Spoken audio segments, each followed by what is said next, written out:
Nanindigan si dating PNP Chief Benjamin Acorda Jr. na wala siyang koneksyon sa iligal na pogo.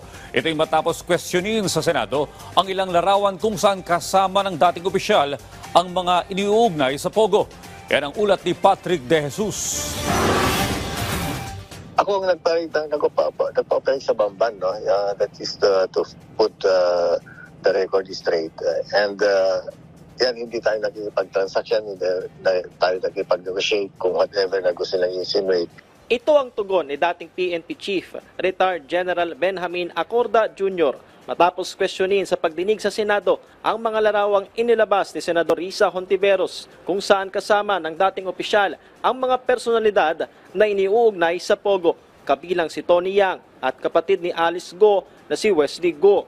Sa pagdinig, kinumpirma ni Yang na kilala niya si Acorda mula nang magsilbi itong hepe ng Cagayan de Oro City Police at Police Regional Director ng Northern Mindanao kung kailan kinunan ang mga larawan. Giit naman ni Acorda, hindi dapat bigyan ng konklusyon ang mga litrato. Anya, kailanman ay wala siyang pinasok na illegal na transaksyon. Lalo't siya pa nga ang nagparade sa Pogo Compound sa Bamban, Tarlac noong Marso.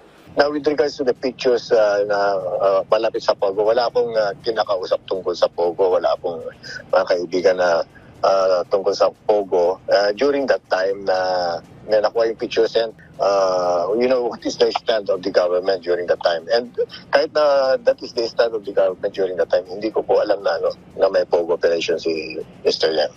Nanindigan pa ang dating PNP Chief na malinis ang kanyang konsensya at wala siyang koneksyon sa Pogo. Pero pag-amin ni Acorda, nasaktan siya sa mga naging panghusga.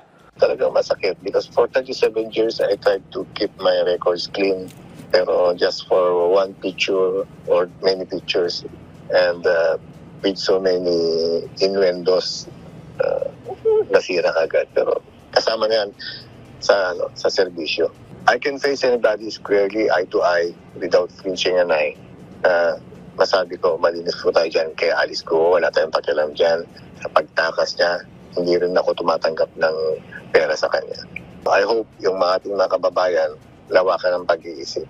Maraming mga nangyari sa behind the curtains. Iimbitahan ng Senado si General Acorda sa susunod na pagdinig patungkol sa mga operasyon ng Pogo.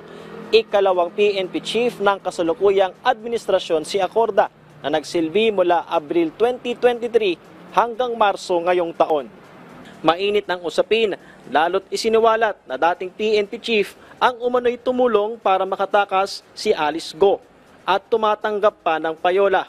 Pero una nang nilinaw ni PAGCOR Senior Vice President, Retired General Raul Villanueva, na chismis lamang ang impormasyon.